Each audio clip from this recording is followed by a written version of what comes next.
Loving students, आज हम एक नया टॉपिक ले रहे हैं, संयोजकता। संयोजकता के बारे में मैं आपको बताना चाहती हूँ कि संयोजकता का मतलब होता है संयोग करने की क्षमता, कि परमाणु एक दूसरे तत्व से किस तरह से संयोग करते हैं। इसके लिए हम पहले परमाणु मॉडल पढ़ चुके हैं। हमने 1 से 18 तक के तत्व जो पढ़े थे उसमें सभी के परमाणु मॉडल पढ़े थे और इलेक्ट्रॉनों को हमने क्रमानुसार जमाया था। क्रमानुसार जमाने के लिए हमने लिया था के एल एम एन, ये क्लासेस ली थी और इन क्लासेस के आधार पर ही इलेक्ट्रॉनों को भरने का प्रयास किया था। इसके लिए जो सबसे अच्छा और सफल मॉडल जो साबित हुआ था वो था बोर और बरी या नील्स बोर का। उसने बताया था कि किस तरह से हम इलेक्ट्रॉनों को कक्षाओं में भर सकते हैं ताकि परमाणु का स्थायित्व बना रहे। आज हम 1 से 18 तक के तत्वों की संयोजकता के बारे में अध्ययन करेंगे। संयोजकता क्या होती है, इसकी मैंने शॉर्ट डेफिनेशन अभी आपको बताइए कि संयोजकता का मतलब होता है संयोग करने की क्षमता। हम अपने व्यवहार से दूसरों के साथ किस तरह से सहभागिता निभा सकते हैं, किस तरह से उनसे संयोग कर सकते हैं और नए यौगिक का निर्माण करते हैं। संयोजकता का मतलब होता है कि कोई भी परमाणु जो है उसके बाह्यतम कोश में कितने इलेक्ट्रॉन हैं और उस इलेक्ट्रॉन के आधार पर ही किसी भी परमाणु की संयोजकता का निर्धारण किया जाता है। मैंने आपको स्टार्टिंग में फॉर्मूले सिखाए थे, उस समय मैंने आपको आयन बताए थे। आयन का मतलब ये होता है कि वह परमाणु जिस पर अपना खुद का आवेश होता है वह पॉजिटिव हो या नेगेटिव हो, और पॉजिटिव और नेगेटिव या धनायन और ऋणायन आवेश वाले तत्व एक दूसरे से मिलकर एक फॉर्मूले का, एक यौगिक का, तत्व का निर्माण करते हैं। साथ में वह अपनी संयोगिता की भागीदारी भी करते हैं कि अगर संयोगिता की भागीदारी होती है तो वह अपने यौगिक के अंदर अपना अस्तित्व को प्रदर्शित करते हैं। तो संयोजकता एक ऐसी चीज है जो संयोग करने की क्षमता को प्रदर्शित करती है। तो देखिए, अब 1 से 18 तक के जो तत्व हैं उसमें संयोजकता क्या होती है, किस तरह से इसका निर्धारण किया जाता है। तो सबसे पहले जो शॉर्ट में देखी जाए तो इसकी परिभाषा क्या होगी कि संयोग करने की क्षमता, संयोग करने की क्षमता क्या कहलाती है, संयोजकता। किसी भी परमाणु की अन्य तत्व से या अन्य परमाणु से संयोग करने की जो क्षमता होती है वो संयोजकता कहलाती है। अब नील्स बोर ने जो हमें इलेक्ट्रॉन को भरने का क्रम बताया था उसमें ये बताया था उसने कि जो पहला कोश है या के कक्षा है उसमें हम अधिकतम 2 इलेक्ट्रॉन को ही रख सकते हैं, वह उसका भरा हुआ कोश माना जाता है। इसी तरह से अन्य कक्षाएं जो हैं उनमें हम इलेक्ट्रॉनों का वितरण किस तरह से करते हैं कि यदि किसी परमाणु के अंदर जितने इलेक्ट्रॉनों की संख्या है उनको किस तरह से भरा जाएगा कि पहली कक्षा के अंदर 2 इलेक्ट्रॉन भरे जाएंगे, उसके बाद में जो शेष बचे हुए इलेक्ट्रॉन हैं वो अगली कक्षाओं में ट्रांसफर कर दिए जाएंगे। अगली कक्षाओं में ट्रांसफर करने के लिए भी उसने ये बताया था कि किसी भी कक्षा के अंदर पहली कक्षा के बाद में जो भी कक्षाएं आती हैं या इलेक्ट्रॉनों को जिन कक्षाओं में भरा जाता है उनमें अधिकतम 8 इलेक्ट्रॉन ही रख सकते हैं और यह 8 इलेक्ट्रॉन ही स्थायित्वता को दर्शाते हैं। इसे हम अष्टक कहते हैं। कोई भी परमाणु अपने स्थायित्वता को दर्शाने के लिए क्या करना चाहता है, अष्टक प्राप्त करना चाहता है। यानी अपने बाह्यतम कोश में अगर अष्टक की स्थिति को प्राप्त करता है तो वह इलेक्ट्रॉनों का आदान प्रदान करके अपने स्थायित्व को प्राप्त कर सकता है। तो आज हम यही चीज देखेंगे और इन्हीं चीजों के आधार पर निर्धारित करते हैं कि किसी भी परमाणु की संयोजकता कितनी होती है। तो देखिए, नंबर 1 जो तत्व है हमारा हाइड्रोजन। अब जब हम हाइड्रोजन का इलेक्ट्रॉनिक विन्यास निकालते हैं। तो हाइड्रोजन का इलेक्ट्रॉनिक विन्यास निकालते हैं तो हम परमाणु क्रमांक को देखते हैं। परमाणु क्रमांक क्या है? 1 है। तो इसका इलेक्ट्रॉनिक विन्यास क्या हो गया? 1। इसका मतलब इसकी जो संयोजकता है कितनी है? 1, क्योंकि हाइड्रोजन के बाह्यतम कोश में कितने इलेक्ट्रॉन है? 1 है। देखें, ये अपना न्यूक्लियस है जो मैं पहले बता चुकी हूँ। ये हाइड्रोजन का पहला कोश है जिसके अंदर 1 इलेक्ट्रॉन हमने भर दिया। आप चाहे तो इसको ऐसे भी शो कर सकते हैं, चाहे तो इसको इस तरह से शो कर सकते हैं, चाहे तो इसको इस तरह से भी शो कर सकते हैं। तो हाइड्रोजन के बाह्यतम कोश में कितने इलेक्ट्रॉन हुए? 1 इलेक्ट्रॉन। तो हम क्या करेंगे? इसकी संयोजकता कितनी लिखेंगे? 1। अब हम लेते हैं दूसरा हीलियम। हीलियम की संयोजकता ज्ञात करने के लिए आपको पता होना चाहिए हीलियम का परमाणु क्रमांक कितना है? 2। अब देखिए, यह है हीलियम, ये 2 इलेक्ट्रॉन हमने भर दिए। अब जब पहले ही नील्स बोर बता चुका है कि पहले कोश में अधिकतम 2 इलेक्ट्रॉन ही रह सकते हैं, तो हीलियम की संयोजकता कितनी हो गई? 0, क्योंकि न तो इलेक्ट्रॉनों को दे सकता है और न ही इलेक्ट्रॉनों को ले सकता है। इसीलिए जिनके बाह्यतम कोश में 8 इलेक्ट्रॉन है, जिनके बाह्यतम कोश में 2 इलेक्ट्रॉन है, उनकी संयोजकता कितनी होती है? 0। और वह क्या कहलाते हैं?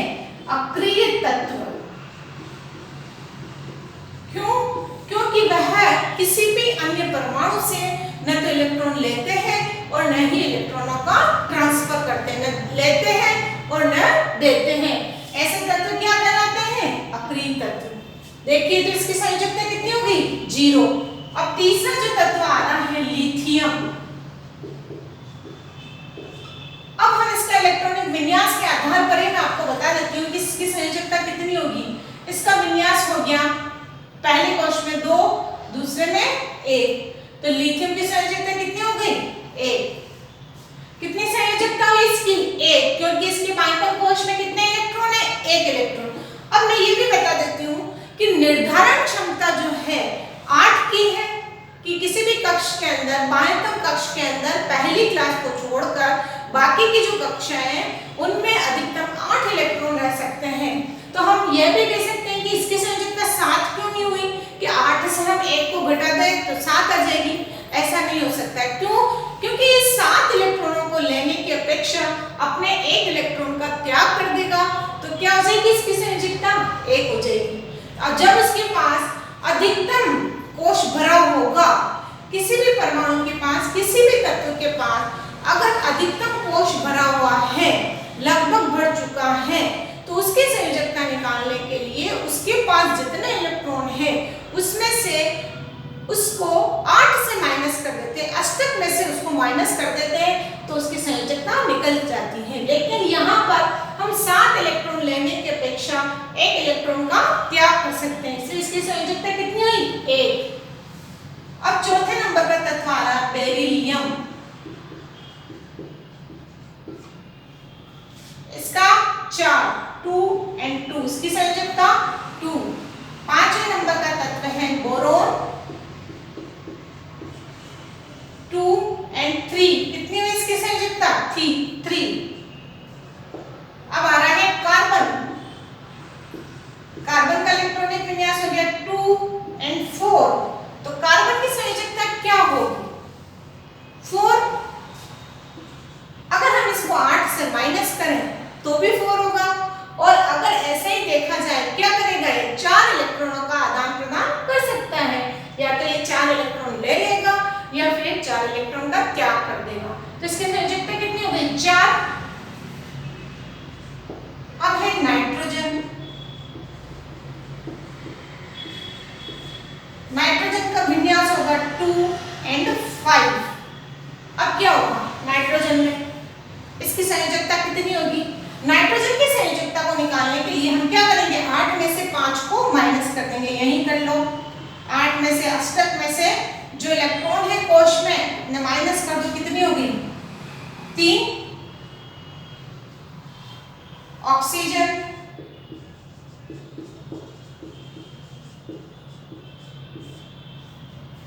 ऑक्सीजन का इलेक्ट्रॉनिक विन्यास हो गया 5 और 6, तो ऑक्सीजन की कितनी हो गई 2।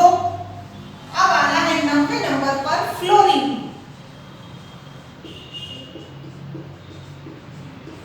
ये हो गया 2 और 7 इसका इलेक्ट्रॉनिक विन्यास।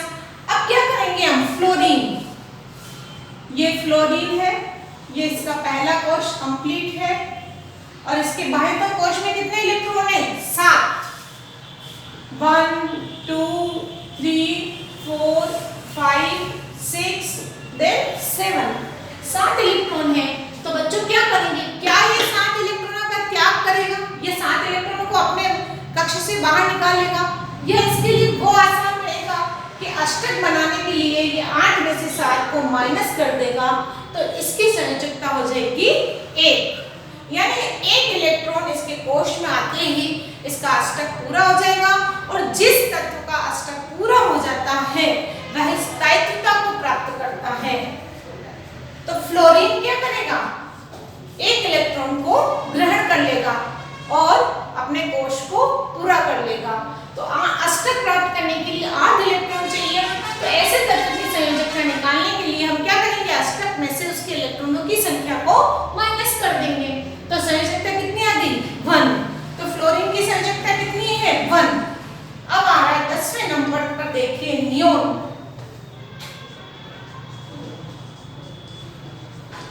जिसका विन्यास हो गया 2 और 8 और जिसकी संयोजकता क्या है 0। इस 1 से 10 तक के जो तत्व आपको मैंने बताए हैं उनमें 2 तत्व ऐसे आए हैं जो कि बिल्कुल अक्रिय तत्व है, जिनकी संयोजकता 0 है, यानी ये न तो इलेक्ट्रॉन को देते हैं और न ही इलेक्ट्रॉनों को बाहर निकालते हैं, न देना न दाता है न ग्राही है, इसलिए ये 2 तत्व क्या कहलाएंगे अक्रिय, क्योंकि किसी के भी साथ समझौता नहीं करेंगे। इनका कोश परिपूर्ण है, न इनको लेने की आवश्यकता है और न ही देने की आवश्यकता है। तो ऐसे तत्वों के नाम, ऐसे तत्वों को हम अक्रिय तत्वों के नाम से जानते हैं। अब देखिए सोडियम, यह है 11वें नंबर का तत्व। इसका इलेक्ट्रॉनिक विन्यास है 2 8 और 1। पहले कोश में 2, दूसरे में 8 और तीसरे में 1, तो इसकी संयोजकता कितनी हो गई 1, क्योंकि बाह्य कोश में जितने इलेक्ट्रॉन है वही उसकी संयोजकता है। 4 या 5 से अधिक होने पर उन तत्वों के अष्टक में से उनके इलेक्ट्रॉनों को माइनस कर दिया जाता है, तो जो जितने अंक हमें प्राप्त होते हैं वो उसकी संयोजकता कहलाती है। मैग्नीशियम 12वें नंबर का तत्व है 2 8 2 2। एल्यूमिनियम 13वें नंबर का तत्व है 2 8 3, ये 3। सिलिकॉन 14वें नंबर का तत्व है 2 8 4।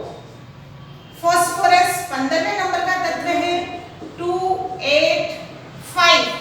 अब यह एक परिवर्तनशील संयोजकता को दर्शाता है।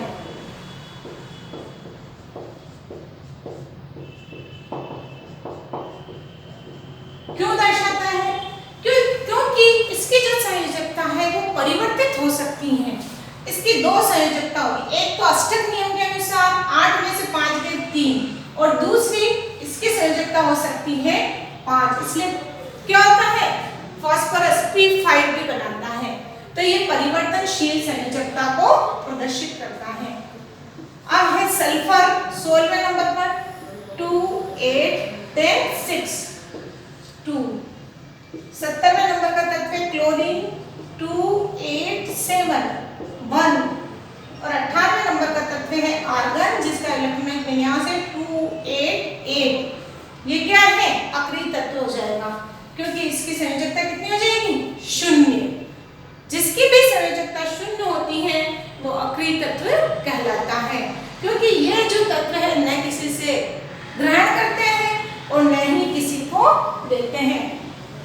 तो देखिए बच्चों, 1 से 18 तक के जो तत्व हमने देखे थे, जिनकी संयोजकता के बारे में हमने अध्ययन किया था, उसमें हीलियम, नियोन और आर्गन क्या निकले अक्रिय तत्व निकले। है और बाकी जो तत्व हैं वो सब क्या है, सक्रिय तत्व हैं। क्यों? क्योंकि ये सक्रिय तत्व क्या करते हैं, इलेक्ट्रॉनों का आदान प्रदान करते हैं और इन्हें इलेक्ट्रॉनों के आदान प्रदान करने के कारण संयोजकता का निर्माण होता है और संयोग करने से क्या होता है, नए तत्व या नए यौगिक का निर्माण होता है। अब जैसे मैं आपको एक उदाहरण देकर समझाना चाहती हूँ, जैसे NaCl एक यौगिक बनाते हैं हम। सोडियम के बाह्यतम कोश में 1 इलेक्ट्रॉन है और क्लोरीन के बाह्यतम कोश में 7 इलेक्ट्रॉन है। तो सोडियम के बाह्यतम कोश में जो 1 इलेक्ट्रॉन है और क्लोरीन के बाह्यतम कोश में जो 7 इलेक्ट्रॉन है, इन इलेक्ट्रॉनों को मैं इस तरह से प्रदर्शित कर रही हूँ, 2 4 2 6 और 7 और इसका इलेक्ट्रॉन 1। तो ये क्या करेगा, ये सोडियम इस 1 इलेक्ट्रॉन का त्याग कर देगा और ताकि क्लोराइड का अष्टक क्या हो जाएगा, पूरा हो जाएगा और एक नए तत्व का निर्माण हो जाएगा NaCl। तो इस संयोजकता का बहुत ही अधिक महत्व है। संयोजकता के आधार पर ही नए यौगिकों का निर्माण होता है कि एक तत्व से दूसरे तत्व का कितना संयोग हो रहा है, कितने इलेक्ट्रॉनों का आदान प्रदान हो रहा है, कितने नए यौगिक बन रहे हैं। तो किसी भी परमाणु की संयोग करने की जो क्षमता है वो क्या कहलाती है, संयोजकता। तो देखिए बच्चों, आज मैंने 1 से 18 तक के जितने भी तत्व थे जो कि हम पढ़ चुके हैं पहले, और हमारे कोर्स में लगभग 1 से 18 तक के, वैसे तो 108 तत्व हैं, लेकिन 1 से 18 तक के तत्वों का अध्ययन ही हमें करना है। तो 1 से 18 तक के जो तत्व हैं उनके बारे में मैंने आपको बहुत अच्छे ढंग से जानकारी दे दी कि किस तरह से संयोजकता निकाली जाती है, ये अन्य तत्वों से कैसे सहयोग करते हैं, कि इनके बाह्यतम कोश में कितने इलेक्ट्रॉन हैं, जितने इलेक्ट्रॉन इनके बाह्यतम कोश में होते हैं वो ही इनकी संयोजकता का निर्धारण करते हैं। इसके अलावा दूसरा तरीका मैंने बताया कि इनके बाह्यतम कोश में जो इलेक्ट्रॉन है, जैसे 7 इलेक्ट्रॉन है, तो 7 इलेक्ट्रॉनों को त्यागने की अपेक्षा ये 1 इलेक्ट्रॉन को ग्रहण कर लेगा और अपना कोश परिपक्व कर लेगा, अपने कोश को पूरा कर लेगा, अष्टक की स्थिति को प्राप्त कर लेगा। जैसे क्लोरीन, फ्लोरीन, ये 1 इलेक्ट्रॉनों को जिनके बाह्यतम कोश में 1 इलेक्ट्रॉन है उनसे ले लेंगे और एक नए यौगिक का निर्माण कर लेंगे और साथ ही अपने कोश को पूरा कर लेंगे, स्थायित्व की स्थिति में आ जाएंगे। तो इनकी संयोजकता क्या हो जाएगी, 1, क्योंकि इनको सिर्फ 1 इलेक्ट्रॉन की ही आवश्यकता है। तो संयोजकता का अर्थ यह है कि संयोग करने की शक्ति, संयोग करने की क्षमता। जो तत्व जितने अधिक संयोग करने की क्षमता रखता है उसके से बनने वाले जो नए यौगिक हैं वो उतने ही अधिक स्थायित्व वाले होते हैं। थैंक यू बच्चों, आपने जो ये वीडियो ध्यान से देखा और संयोजकता का पूर्ण ज्ञान प्राप्त किया। इसके अलावा भी अगर आपको कोई चीज़ समझ में नहीं आती है तो अवश्य ही कमेंट बॉक्स में डालें, मैं आपको वापस बताने का प्रयास करूंगी। धन्यवाद।